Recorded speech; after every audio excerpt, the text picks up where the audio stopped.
Hello मित्रों और दोस्तों, सभी लोगों को नमस्कार। आज हम इस वीडियो में क्लास 11 के बच्चे पास करके जो आए हैं क्लास 12 में, तो जो विज्ञान वर्ग के जो बच्चे हैं, जो 2024 और 25 की यूपी बोर्ड परीक्षा में जो सम्मिलित होने वाले विद्यार्थी हैं, उनको अभी तक ये नहीं पता होगा कि जीव विज्ञान विषय में हमें किन किन पाठ्यक्रमों को पढ़ना है। वे अभी तक उनके अंदर डर भरा हुआ है कि हमें कितने लेसन पढ़ना है, किस लेसन में क्या क्या पढ़ना है, उनको अभी तक ये नहीं पता है। तो आज हम उस डर को मुक्त करने के लिए आए हैं। तो चलिए वीडियो को स्टार्ट करते हैं। आज हम सबसे पहले पाठ्यक्रम के बारे में बताएंगे। जो आपका क्लास 12 में विषय जीव विज्ञान में जो पहला लेसन है वो पुष्पी पादपों में लैंगिक जनन है। कौन सा है बेटा? पुष्पी पादपों में लैंगिक जनन है। इस लेसन में अभी तक कुछ बच्चे ये संशय में होंगे कि सर आप पुष्पी पादपों में लैंगिक जनन के बारे में बता रहे हैं। पुष्पी पादप होगा बेटा यहाँ पे। ये सोच रहे होंगे कि सर जी आप ये बता रहे हैं, लेकिन इसके पहले तो लेसन जो था वो जीवों में जनन था। लेकिन बेटा उसको इस बार नहीं पढ़ना है। कुछ किताबों में आप लोग देख रहे होंगे, सिलेबस कोर्स खरीदे हैं, तो कुछ बुक्स में अनेक सी प्रकाशन की बुकें आती हैं, उनमें लेसन दिया गया है जीवों में जनन। लेकिन बेटा उसको आपको नहीं पढ़ना है। आपका जो प्रथम लेसन है वो स्टार्ट होगा पुष्पीय पादपों में लैंगिक जनन। इस लेसन में बेटा आपको क्या क्या पढ़ना है ये हम आप लोगों को बताएंगे। इस लेसन में पुष्प की संरचना के बारे में पढ़ना है। पुष्प की संरचना के बारे में, पुष्प की संरचना के बारे में पढ़ना है। और इसमें कुछ परागण हैं, उनके बारे में, परागण किसे कहते हैं, परागण कितने प्रकार के होते हैं, उनके प्रकारों के बारे में अध्ययन करना है आप सभी लोगों को। और जो वही प्रजनन युक्तियां होती हैं उनके बारे में अध्ययन करना है, बीजांड के बारे में अध्ययन करना है। तो और इसमें क्या होता है कि जो पुष्पी पादप हैं, जो पुष्प होते हैं, तो पुष्पों के भागों का अध्ययन करना होता है। पुष्प क्या है, पुष्प को कितने भागों में बांटा गया है, उनके बारे में अध्ययन करना है। और इसमें नर एवं मादा युग्म कोद्भिद का निर्माण जो होता है उसके बारे में आप लोगों को अध्ययन करना है, ठीक है। और कुछ अनेक सारी घटनाएं होती हैं, जैसे भ्रूणपोष है, उसके बारे में अध्ययन करना है, ठीक है। फल का निर्माण है, उसके बारे में अध्ययन करना है। इतना नहीं, बहुत सारा आपको पुष्पी पादपों में लैंगिक जनन के लेसन में आप लोगों को पढ़ना है। अगला बेटा है आपका सेकंड लेसन, मानव जनन। बेटा इस लेसन को लोग बहुत अच्छे से पढ़ते हैं। इस लेसन में जो विद्यार्थी होते हैं तो बहुत मनोरंजन से पढ़ते हैं। और बेटा बता दें, ये बहुत ही मनोरंजन लेसन भी है, मानव जनन।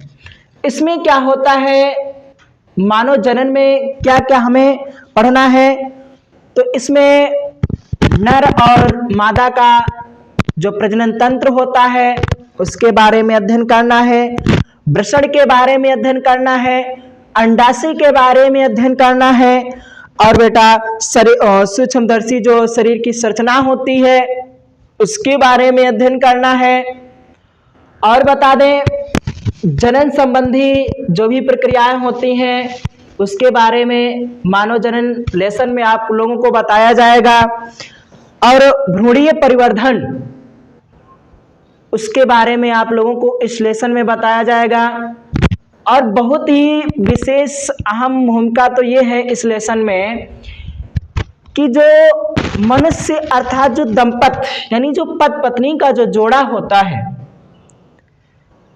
तो उसमें जो जनन की प्रक्रिया है उसके बारे में इसमें बहुत ही अच्छे से बताया जाता है। और बता दें जैसे जनसंख्या वृद्धि है इसको हमें रोकना है, कम करना है, तो कैसे इसको हम कम करेंगे इसके बारे में भी इस लेसन में आपको बताया जाएगा। अगला लेसन आपका है बेटा जनन स्वास्थ्य। इस लेसन में बेटा आप लोगों को जनन संबंधी जो जनन स्वास्थ्य संबंधी जो घटनाएं होती हैं उनके बारे में इस लेसन में हम बताएंगे। और इसमें बताएंगे जो एक दूसरे के व्यक्ति से जो संचारित रोग हैं उनको कैसे हम कम करेंगे, उनको कैसे रोकेंगे, परिवार नियोजन है कि क्या आवश्यकता होती है, उनकी क्या विधियां होती हैं, और गर्भ निरोध एवं चिकित्सालय समापन जिसको MTP बोलते हैं, MTP जिसको बोला जाता है, इसके बारे में इस सिलेबस में हम इस लेसन में जनन स्वास्थ्य में अध्ययन करेंगे। विशेषकर तो इसमें बेटा ये है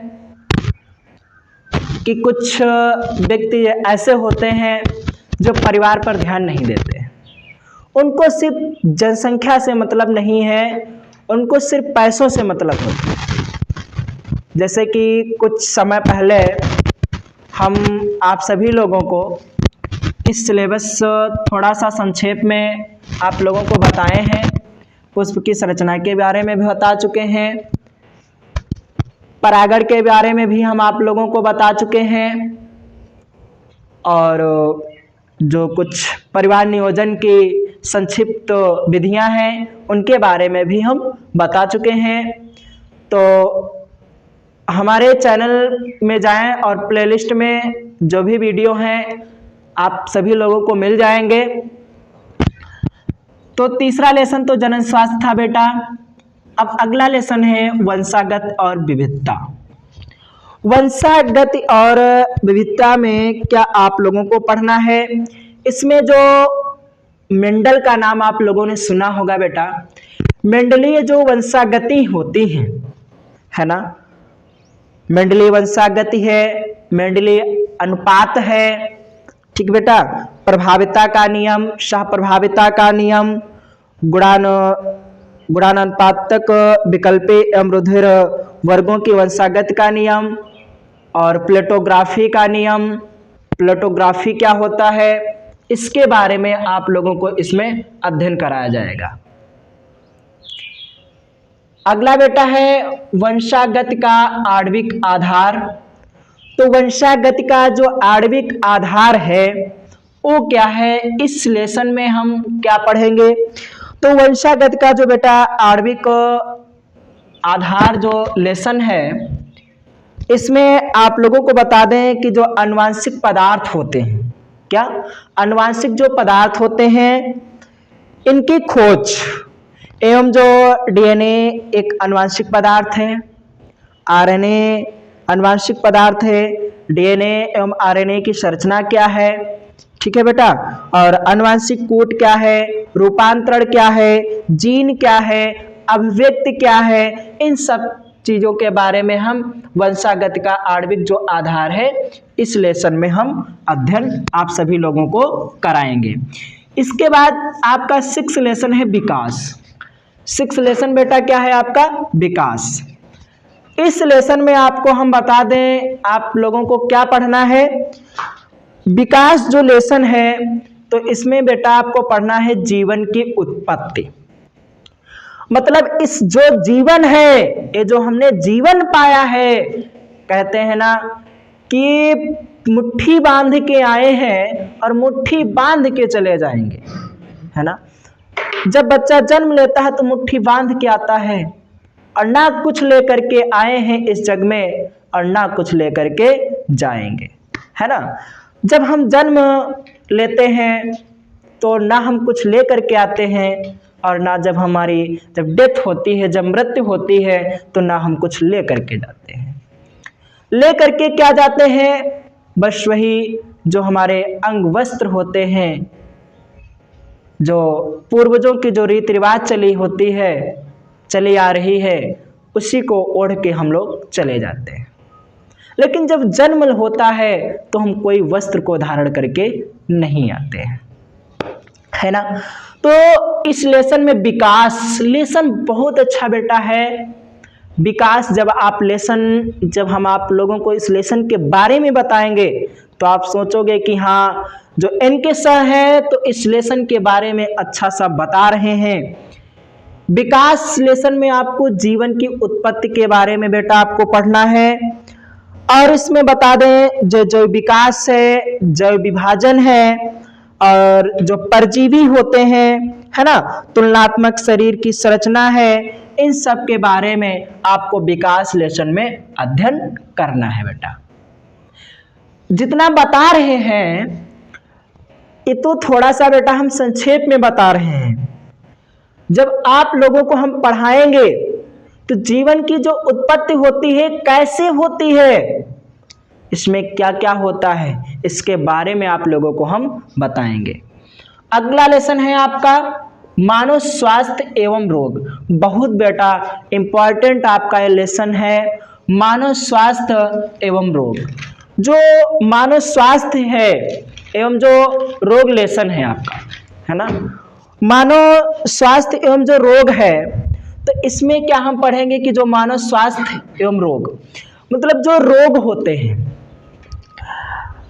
है ना, रोगजनक मानव में रोग उत्पन्न होने वाले जो कारक होते हैं, परजीवी जैसे मलेरिया है, डेंगू बुखार है ना, डेंगू बुखार हो जाते हैं और अनेक सारे टाइफाइड बुखार, जुखाम, निमोनिया, इन सब के बारे में हम पढ़ेंगे कि अगर निमोनिया हो जाती है तो स्वास्थ्य पे क्या प्रभाव पड़ता है मनुष्य के, डेंगू बुखार हो जाता है तो क्या प्रभाव पड़ता है, टाइफाइड बुखार हो जाता है तो क्या पड़ता है। लोग टाइफाइड, बेटा एक बात बता दें कि जो टाइफाइड बुखार है तो टाइफाइड को एक नियादी बुखार भी बोला जाता है दूसरे नाम से। नियादी बुखार कैसे होता है, लोग कहते हैं हमारे टाइफाइड बुखार हो गया।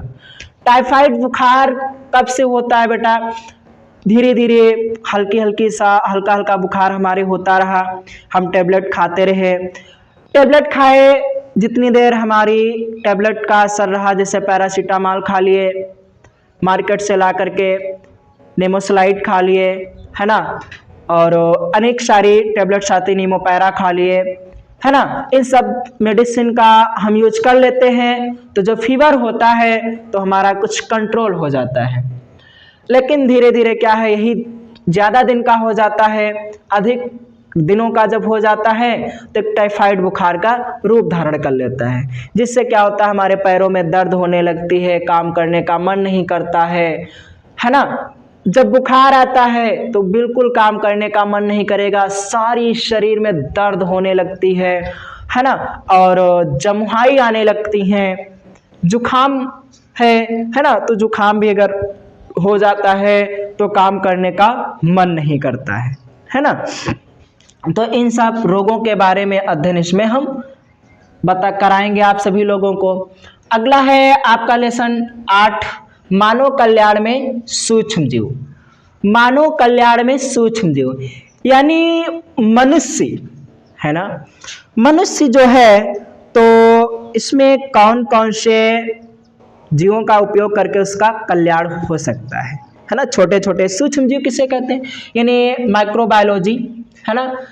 तो बेटा विज्ञान की, जीव विज्ञान की वह शाखा जिसके अंतर्गत हम छोटे छोटे जीवों का अध्ययन करते हैं उसे सूक्ष्म जीव विज्ञान कहते हैं, है ना। जीव विज्ञान की वह शाखा जिसके अंतर्गत हम छोटे छोटे जीवों का अध्ययन करते हैं उसे सूक्ष्म जीव विज्ञान कहते हैं बेटा। मानव कल्याण में सूक्ष्म जीव लेसन जो है इसमें जो छोटे छोटे जीव होते हैं इसके बारे में हम अध्ययन आप लोगों को कराएंगे कि मानव जीवन में उन जीवों का क्या महत्व होता है, मानव जीवन में उन जीवों का क्या महत्व होता है। जैसे किसान का मित्र क्या है बेटा, केचुआ। किसान का मित्र क्या होता है, केचुआ होता है। अब बताया जाए कि केचुआ, है ना, केचुआ मनुष्य के लिए क्यों उपयोगी होता है ना।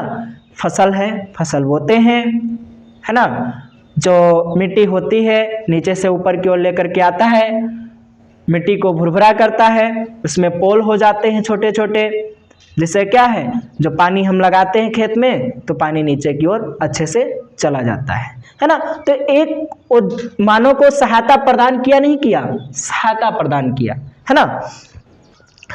अगला है और इसमें वाहिद मल उपचार के बारे में आप लोगों को हम बताएंगे, है ना। अगला लेसन है आपका 9 लेसन जैव प्रौद्योगिकी सिद्धांत एवं प्रक्रम। जैव प्रौद्योगिकी सिद्धांत एवं प्रक्रम लेसन में क्या क्या पढ़ना है बेटा। इसमें आप लोगों को हम बता दें क्या क्या पढ़ना है। इसमें जो आनुवांशिक इंजीनियरिंग जो होते हैं जैसे कि डीएनए तकनीक, है ना, आरएनए तकनीक, इन सब चीज़ों के बारे में इसमें आप लोगों को अध्ययन करना है। अगला लेसन बेटा है आपका जैव प्रौद्योगिकी एवं उसके उपयोग, यानी जो जैव प्रौद्योगिकी है उसका उपयोग कहाँ कहाँ पर किया जाता है, इसका उपयोग क्या है। तो इसमें आपको बता दें जैव प्रौद्योगिकी का जो स्वास्थ्य एवं जो कृषि में उपयोग किया जाता है, मानव में जो इंसुलिन और वैक्सीन उत्पादन है और जीन चिकित्सा है, रूपांतरित जीव जैसे कि बीटी फसलें होती हैं, इन सब बारे में आप लोगों को जैव प्रौद्योगिकी लेसन में बताया जाएगा बेटा। अगला लेसन आपका बेटा है जीव और पर्यावरण। बेटा जीव और पर्यावरण जैसे आप लेसन समझे वैसे ही आप लोगों को पता होगा कि जीव और पर्यावरण है क्या, है ना। जीव और पर्यावरण में क्या है, जैसे समष्टि जो पारस्परिक जो क्रियाएं होती हैं, सहोपकारिता है ना, परिभक्षण है, परजीविता है, इन सब बारे में आप लोगों को अध्ययन इसमें कराया जाएगा। जीव और पर्यावरण। बेटा पर्यावरण क्या है बता दें आपको, है ना, पर्यावरण, है ना। पर्यावरण का जो शब्द है, जो पर्यावरण, ये 2 शब्दों से मिलकर के बना होता है ना, परि प्लस आवरण, परि प्लस आवरण, है ना, जिसमें परि का अर्थ होता है चारों, आवरण का अर्थ ढका हुआ, है ना। हमारे इस वातावरण में अनेक सारे पेड़ पौधे पाए जाते हैं। इस वातावरण को चारों ओर से ढके हुए हैं पेड़ पौधे, इसी को क्या बोला जाता है, पर्यावरण बोला जाता है ना। अगला है आपका लेसन पारतंत्र। अगला लेसन आपका क्या है, पारतंत्र। पारतंत्र में क्या पढ़ना है, संरचना, है ना, संरचना के घटक, है ना, और बता दें कि जो ऊर्जा प्रवाह है ना, और जो पारिस्थितिक पिरामिड होते हैं, इन सब के बारे में पारतंत्र में लेसन में आप लोगों को अध्ययन कराया जाएगा। इसके बाद है जैव विविधता एवं संरक्षण। जैव विविधता एवं संरक्षण में आप लोगों को क्या क्या पढ़ना है ना। इसमें आप लोगों को जैव विविधता की संकल्पना और जैव विविधता के प्रतिरूप, है ना, और जो विविधताएं होती हैं, जो संरक्षण है यानी कैसे रक्षा किया जाता है, इन सब के बारे में इस लेसन में अध्ययन कराया जाएगा। तो बेटा ये आपके कुल लेसन है 13। कितने हैं, 13 लेसन के बारे में आप सभी लोगों को अध्ययन करना है ना। तो सभी विद्यार्थियों के लिए आपके एनके सर अच्छे से आप लोगों को इस बायोलॉजी सिलेबस के बारे में समझाए हैं। और अच्छे से हम इन सभी टॉपिकों को पढ़ाएंगे। अभी आप लोगों को हम बता दें कि कौन कौन से लेसन जो हैं तो उसमें से कितने नंबर का पूछा जाता है। बेटा यूपी बोर्ड की जो परीक्षा होती है उसमें कौन से लेसन से कहाँ तक क्या क्या पूछा जाता है वो हम बता दें। तो कुछ इकाई शीर्षक होते हैं बेटा, क्या होते हैं? इकाइयाँ होती हैं। कुछ आपकी इकाइयाँ होती हैं जिनके बारे में ये जो सिलेबस होते हैं तो बटे होते हैं, है ना। कुछ इकाई हैं, जैसे कि उन इकाई कौन कौन सी हैं? वो इकाई हैं इकाई, है ना। तो इन जो 13 लेसन है बेटा ये 5 इकाइयों में बटे हुए हैं। कितने इकाइयों में बटे हैं? 5 इकाइयों में इनको बांटा गया है ना। जैसे कि आपके जो 3 लेसन हैं, पुष्पीय पादपों में लैंगिक जनन, मानव जनन, जनन स्वास्थ्य, ये जो 3 लेसन है बेटा, ये 3 लेसन आपके इन तीनों लेसन के अंतर्गत से 14 अंक का पूछा जाएगा। कितने अंक का आता है इन तीनों लेसन से? 14 अंक का आता है बेटा। ये जो तीनों लेसन हैं, पुष्पीय पादपों में लैंगिक जनन, मानव जनन, जनन स्वास्थ्य, इन तीनों लेसन से आपका जो बेटा आएगा तो 14 अंक से आता है। कितने अंक आएंगे? 14 अंक का आता है। और इस इकाई को बोलते हैं, फर्स्ट इकाई को बोला जाता है जनन। फर्स्ट इकाई को क्या बोला जाता है? जनन। आप लोग देख रहे होंगे तीनों लेसन में जनन जनन है, जनन स्वास्थ्य, मानव जनन और पुष्पीय पादपों में लैंगिक जनन है, जनन जनन ना। तो फर्स्ट इकाई को जनन बोला जाता है, जिसमें से आपका आता है 14 अंक का। आप लोगों को हमने बताया है। कितने अंक का बताया हमने? 14 अंक का आप लोगों को हमने बताया है। अब आप लोग देख रहे होंगे कि वंशागत और विविधता है, वंशागत का आणविक आधार है और विकास है ना। इन ये जो 3 लेसन है तो इन 3 लेसनों की जो इकाई है उन इकाई को अनुवांशिकी और विकास बोला जाता है। सेकंड जो है इकाई तो अनुवांशिकी और विकास, ये सेकंड इकाई है। इस सेकंड इकाई में 3 लेसन है आपके, इसमें भी वंशागत और विविधता, वंशागत का आणविक आधार और विकास, ये भी जो बेटा पूछा जाता है इसमें से आता है आप लोगों का 18 अंक का। कितने का आता है? 18 अंक का आता है बेटा, है ना। अनुवांशिकी और विकास, है ना, अनुवांशिकी और विकास, ठीक। इसमें से बेटा आता है आपका 18 अंक का। कितने अंक का आता है? 18 अंक का, है ना।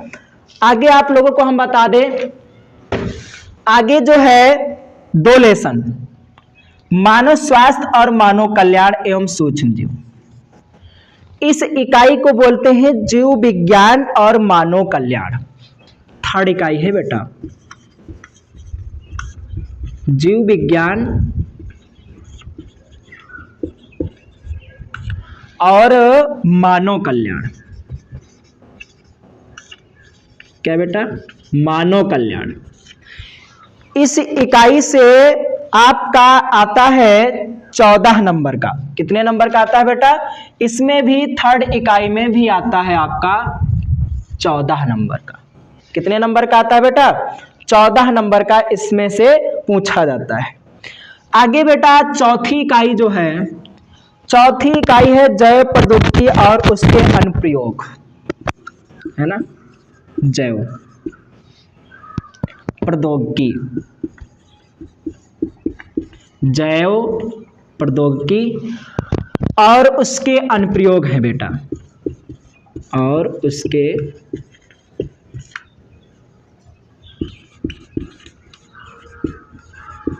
अनुप्रयोग। इसमें आपके 2 लेसन है बेटा। ये था 14 अंक का, है ना, थर्ड।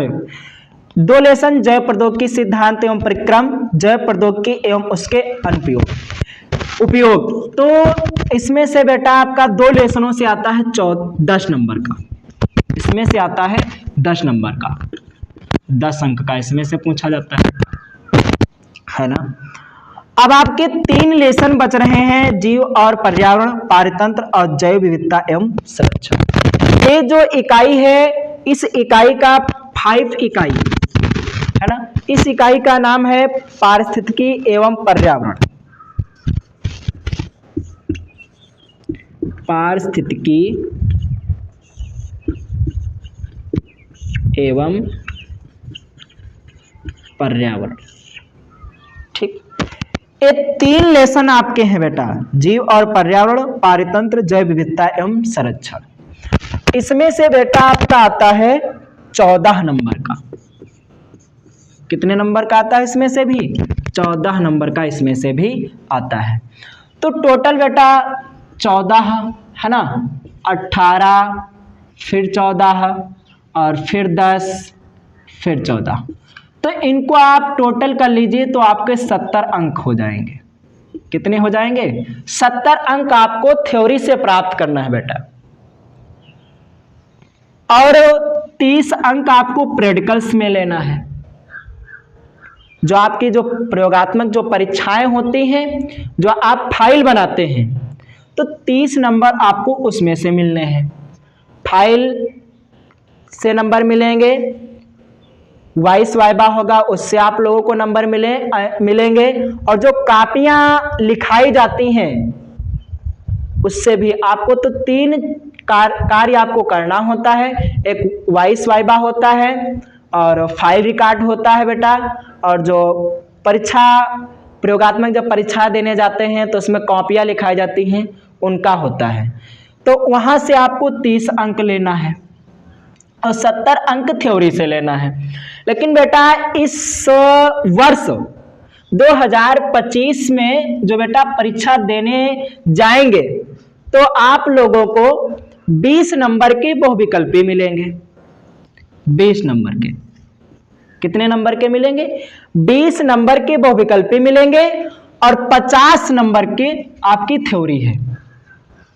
20 नंबर की बहुविकल्पी मार्कशीट पे करना होगा बेटा, और 50 नंबर का आपका थ्योरी से आएगा, और 30 नंबर का आपका प्रैक्टिकल होगा। तो टोटल बेटा आपके हो गए 100 अंक, है ना। 100 अंक का टोटल आपका एक पेपर होता है ना। तो हम आशा करते हैं कि सिलेबस आप सभी लोगों को समझ में आया होगा। तो आज हम इस वीडियो में आप लोगों को सिलेबस समझाए हैं।